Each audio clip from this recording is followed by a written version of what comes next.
Djoubadé est un terme poulard qui signifie simplement la tresse en peul. Cette tresse traditionnelle est une véritable parure qui symbolise la particularité des femmes du massif montagneux de la Guinée.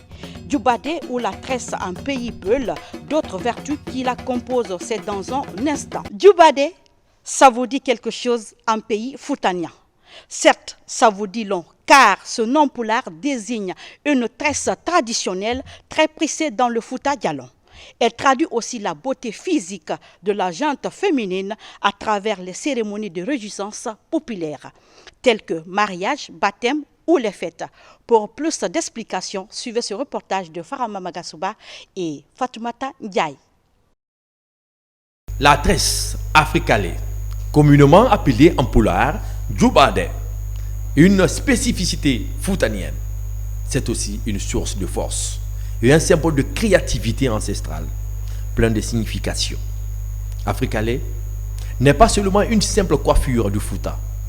On en trouve également dans nos pays voisins comme la Gambie, le Mali, le Sénégal, la Côte d'Ivoire, etc.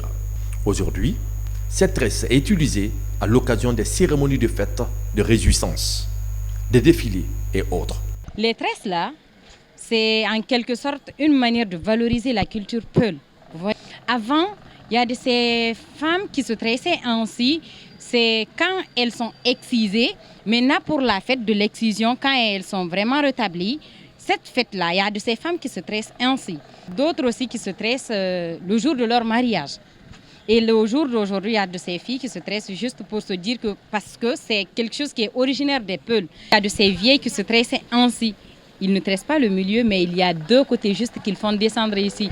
Ça, je crois, enfin, je crois juste que c'est une façon de dire que c'est la plus vieille. La coiffure africale Djoubadé est un symbole de la culture noire par excellence.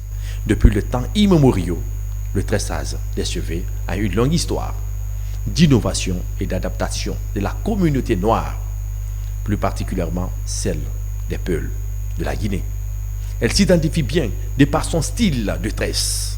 Pour sa tresse, plusieurs accessoires sont utilisés, à savoir des fils en laine, des perles, des cauris, des peignes en bois, des aiguilles, etc.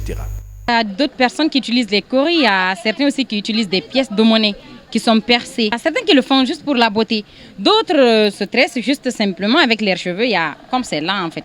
Elle a assez de cheveux. Elle peut le mettre et peut s'en mettre les trucs là, les décorations. C'est juste une simple décoration.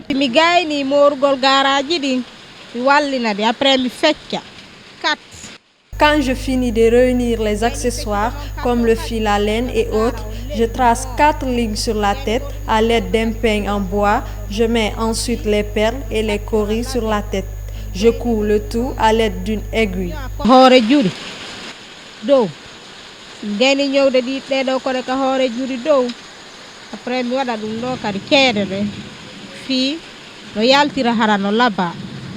Africain, il y a deux façons, il y a trois façons d'ailleurs de se tresser. Il y a d'autres qui mettent les turcs là, il y a d'autres personnes qui n'aiment pas ça. Il y a d'autres personnes qui tressent directement. Africain là. Il y a des grandes filles qui se tressent quand on les prend dans leur école ou des événements, même si ce n'est pas dans leur école. Il y a d'autres personnes qui se tressent pour sortir. Il y a d'autres qui se tressent pour se marier. Il y a d'autres personnes qui se tressent parce qu'eux, ils vont dire, ils vont présenter leur village. Il y a d'autres qui se tressent, c'est pour représenter notre culture. La coiffure africane ou Djoubadé n'est pas une tendance occidentale, qu'elle existe depuis la nuit des temps et encore aujourd'hui sous plusieurs formes et styles. Une coiffure qui valorise et qui identifie le Peul dans sa culture.